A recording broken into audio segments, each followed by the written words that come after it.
Dear students, आज chemistry में एक हम नए टॉपिक का अध्ययन करेंगे जिसका नाम है क्वांटम संख्याएं, क्वांटम नंबर्स। आपने दो टॉपिक्स का अध्ययन आप कर चुके हैं, एक ऑफ-बाउ प्रिंसिपल और दूसरा हुंड्स रूल।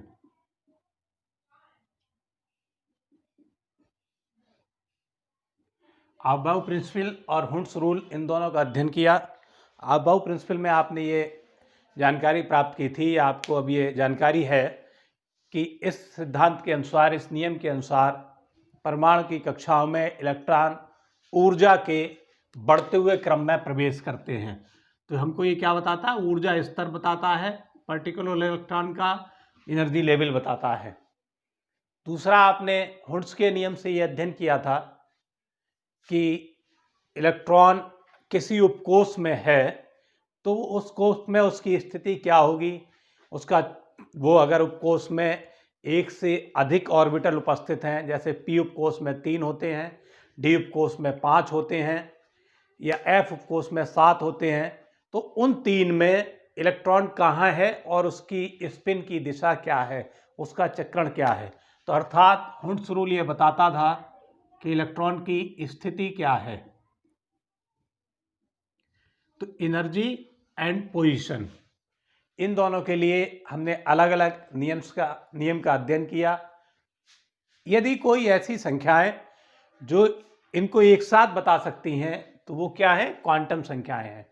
तो क्वांटम संख्याएं वे संख्याएं हैं जो इलेक्ट्रॉन विशेष की ऊर्जा और स्थिति दोनों को एक साथ व्यक्त करती हैं। उसकी एनर्जी को और पोजीशन को जो एक साथ व्यक्त आती हैं, उन संख्याओं को हम क्वांटम संख्याएं कहते हैं। क्वांटम संख्याएं निम्न प्रकार की हैं। नंबर 1, मुख्य क्वांटम संख्या।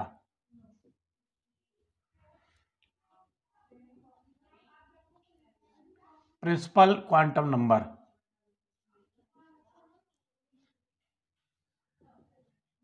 जो क्वांटम संख्या परमाणु में के बाहर उपस्थित कक्षाओं की संख्याओं को बताती है। किसको बता रही? कक्षा बताएगी, या सेल अगर आप कहेंगे तो सेल बताएगी, या एनर्जी लेवल कहेंगे तो एनर्जी लेवल को बताएगी। अर्थात ये परमाणु के आकार को व्यक्त करती है। ये बताती है कि परमाणु में कितनी कक्षाएं हैं। तो अगर एक कक्षा छोटा होगा, 2 और बड़ा होगा, 3 होगी और बड़ा, 4 और बड़ा, तो उसके आकार को व्यक्त करती है। इस क्वांटम संख्या को स्मॉल n द्वारा प्रदर्शित किया जाता है। n के मान 1, 2, 3, 4, 5 सो ऑन हो सकते हैं, बट 0 नहीं होता है। तो n के मान 0 के अतिरिक्त 1, 2, 3, 4, 5 कुछ भी हो सकते हैं। तो 1 है तो अर्थात नाभिक के बाहर एक कक्षा। अगर 2 है तो 2 कक्षाएं, 3 है तो 3 कक्षाएं, 4 है तो 4 कक्षाएं, और n का मान 5 है तो 5 कक्षाएं, 6 है तो 6 कक्षाएं, और 7 है तो 7 कक्षाएं।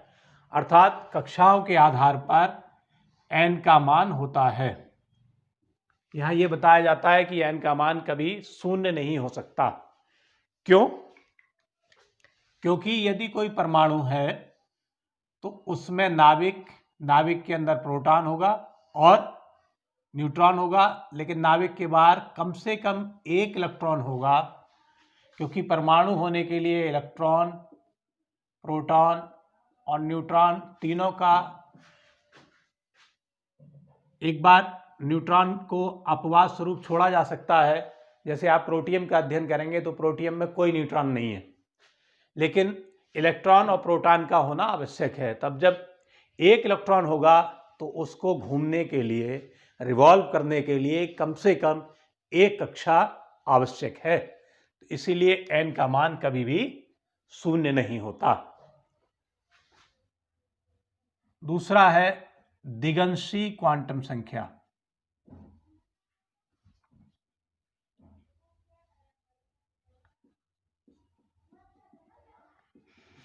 Azimuthal quantum number.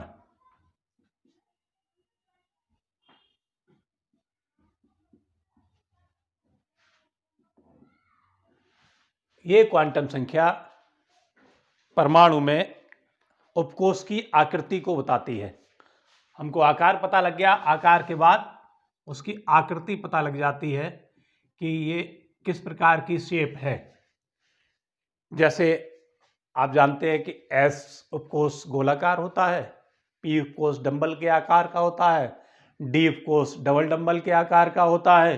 तो हमको जब कक्षा आ गए तो कक्षा के अंदर कौन सा उपकोष है, जैसे शुरू में ही बताया था, कक्षा, उपकक्षा, फिर इलेक्ट्रॉन, जिसको हमने आपको यहां लिया था कक्षक के रूप में। तो कक्षा या उसे कोष कहें तो इसको हम फिर के क्या कहेंगे, उपकोष कहते हैं। और ये कक्षक है, इसको अंग्रेजी में ऑर्बिट कहते हैं, इसको हम ऑर्बिटल कहते हैं। तो जब आपने कोष पढ़ लिया तो कोष के बाद अब आप अगली जगह को जाएंगे, वो कहलाएगा उपकोष। जैसे आपने 10th करके 11th में प्रवेश लिया, तो 11th में जब आपने प्रवेश लिया तो कक्षा हो गई आपकी 11।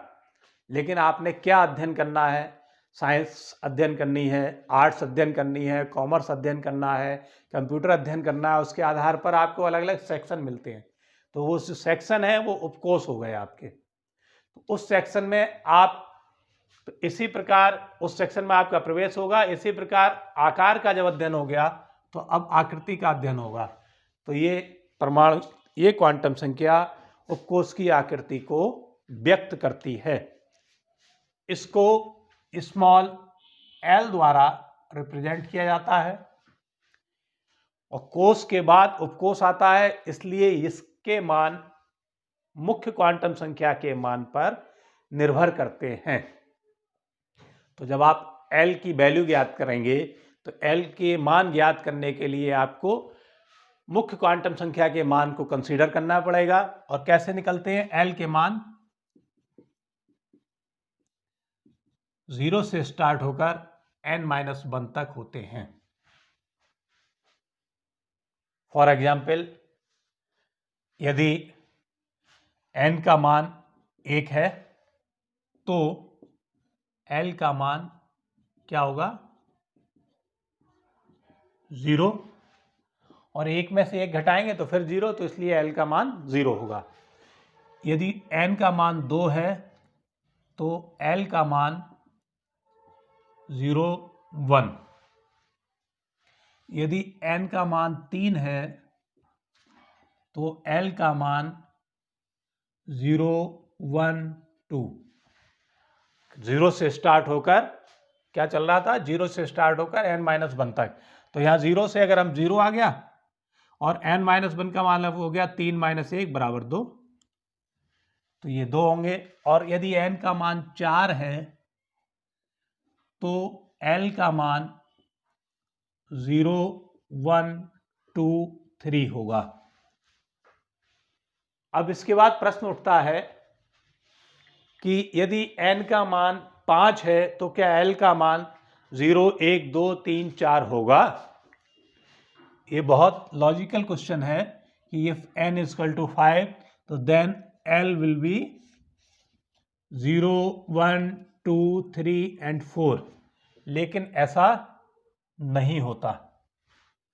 क्यों नहीं होता? क्योंकि इसको आप समझ लीजिए, L किसको बता रहा है, उपकोष को बता रहा है। तो हमारे पास उपकोष कितने हैं, S, P, D और F। यही 4 ब्लॉक है आवर्त सारणी में, यही 4 उपकोष हैं, S, P, D और F।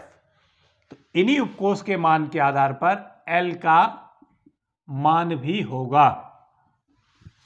S के लिए L का मान 0 होता है, P के लिए L का मान 1 होता है, D के लिए L का मान 2 होता है और F के लिए L का मान 3 होता है। तो L का जो मैक्सिमम मान है वो कितना है, 3, क्योंकि हमारे पास F से अतिरिक्त कोई उपकोष नहीं है। तो कक्षाओं की संख्या है, फिर चाहे कितनी भी बढ़ती जाए, 5 हो जाए, 6 हो जाए, 7 हो जाए, 8 हो जाए, लेकिन L के मान 3 से अधिक नहीं होंगे। 0 for S, P for 1 for P, 2 for D और 3 फॉर F। इसके पश्चात हम अध्ययन करेंगे तीसरी क्वांटम संख्या का। पहली क्वांटम संख्या हो गई मुख्य क्वांटम संख्या, दूसरी हो गई दिगंशी क्वांटम संख्या, तीसरी होती है चुंबकीय क्वांटम संख्या।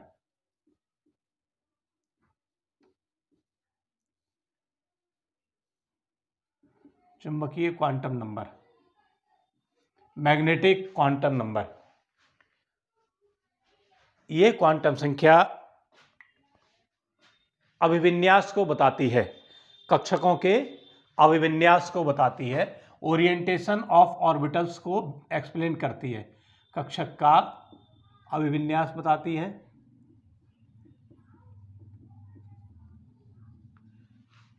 जैसे परमाणु की बात हुई थी, हम लोग परमाणु में चले थे, पहले हमको कोष मिला, कोष फिर डिवाइड हो गया उपकोष में, और उपकोष में भिन्न भिन्न कक्षक हो गए।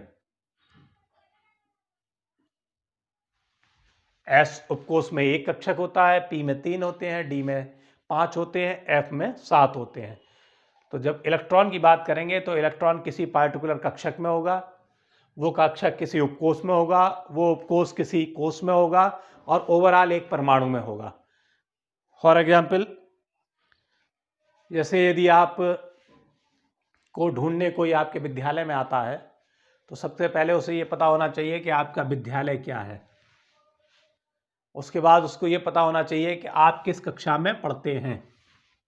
फिर उसे ये जानकारी होनी चाहिए कि आपका सेक्शन क्या है, आपका उपकोष क्या है, उपकक्षा क्या है, और उस कक्षा के बाद आपका एक पार्टिकुलर रोल नंबर होगा, तो वो तुरंत आपको उस रजिस्टर में ढूंढ लेगा कि इस विद्यालय के, इस कक्षा के, इस सेक्शन के इतने रोल नंबर पर ये छात्र है। ऐसे ही इलेक्ट्रॉन को व्यक्त करने के लिए अब एक परमाणु के किसी निश्चित कक्षा के निश्चित उपकोष में निश्चित स्थान पर ये इलेक्ट्रॉन है, ये इसी चीज को व्यक्त करता है। तो कक्षक के अभिविन्यास को व्यक्त करता है। कक्षक के अभिविन्यास को व्यक्त करने वाली क्वांटम संख्या चुंबकीय क्वांटम संख्या है। इसको स्मॉल m द्वारा निरूपित किया जाता है, m for magnetic quantum number, और m के मान L के मान पर निर्भर करते हैं, क्योंकि हम कक्षक उपकोष में आया है, L के मान पर निर्भर करेगा। कैसे? किसी m के लिए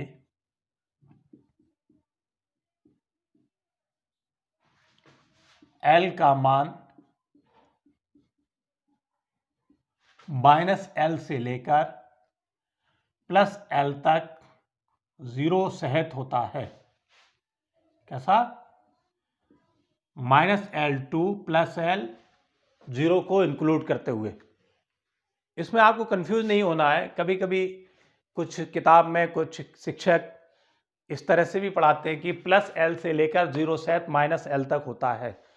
तो बात वही है, चाहे आप माइनस से स्टार्ट कर दें, चाहे आप प्लस से स्टार्ट कर दें। इसको समझने के लिए आपको पहले समझना होगा कि L का मान किस प्रकार से ज्ञात किया जा सकता है। इसको ज्ञात करने के लिए हमको नंबर लाइन को थोड़ा सा समझना होगा। 0 मानक ले लिया, 0 से जब आप नीचे जाते हैं तो -1, -2, -3, हम 3 तक ही अध्ययन करेंगे क्योंकि हमारे यहाँ के मान 3 ही हैं वैसे नहीं। और जब आप ऊपर की ओर चलते हैं तो +1, +2, +3, ये नंबर लाइन है। इससे ऊपर 0 से नीचे माइनस और 0 से ऊपर प्लस। अब जैसे मानिए m का मान 0 है तो L का मान क्या होगा? 0 होगा, क्योंकि -0, 0 या +0 तीनों एक ही बात है, तो L का मान 0 होगा। यदि m बराबर 1 है तो L बराबर क्या होगा, यहां देखिए, अगर आप प्लस से स्टार्ट करते हैं तो +1 0 -1, और यदि आप इसी तरह स्टार्ट करते हैं तो -1 0 +1, तो इसके मान क्या क्या होंगे, प्लस, आप चलिए माइनस से दिया है तो माइनस से स्टार्ट करिए, -1 0 और +1। यदि m बराबर 2 तो L बराबर क्या होगा,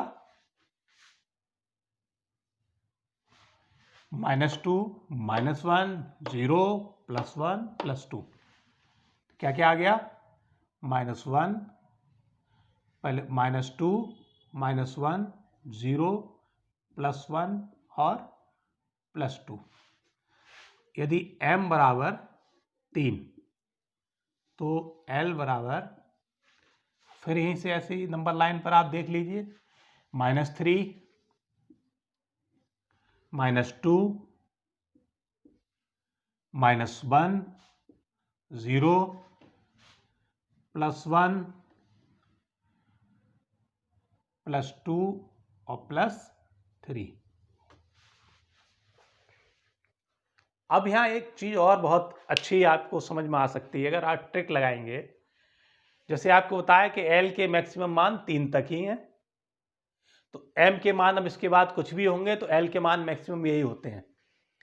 यहाँ आप देखिए कि जब L का मान 0 है तो उपकोष S होता है, तो यदि हम S उपकोष की बात करें तो S उपकोष में केवल एक ही कक्षक होता है, एक कक्षक होता है, इसीलिए L का मान एक ही आ रहा है, 0 आ रहा है। अगर हम बात करें 1 की, M = 1, तो उपकोष क्या हो जाएगा हमारा, हम आ गए L का मान पे 3 मान आ गए। P उपकोष की बात करने लगते हैं, P में 3 कक्षक होते हैं, Px Py Pz, तो इसीलिए L के 3 मान हैं, -1 0 +1 या +1 0 -1। ठीक, तीसरी ट्रिक, अब आप आ गए 2 वाले पर। 2 में आपने देखा कि यहाँ मान कितने हैं, 5 हैं, 1 2 3 4 5 मान आ रहे हैं। 5 मान क्यों आते हैं, क्योंकि D उपकोष में 5 ऑर्बिटल होते हैं, 1 2 3 4 5। जब 5 ऑर्बिटल होते हैं तो यहाँ पर इसका मान आ जाएगा -2 -1 0 +1 +2। ठीक, अब आप आ गए 3 पर, तो 3 में क्या है, उपकोष हमारा कौन सा, F में आपको मालूम है कि 7 ऑर्बिटल होते हैं, तो आप 7 ऑर्बिटल पर मान लेंगे -3 -2 -1 0 +1 +2 +3। तो L के मान के साथ आप उपकोष को यदि रिलेटेड कर देंगे और उपकोष में उपस्थित कक्षकों का रिलेशन बना लेंगे, तब आपको L के मान निकालने में कोई प्रॉब्लम नहीं आएगी, किसी प्रकार से आपको परेशानी नहीं होगी।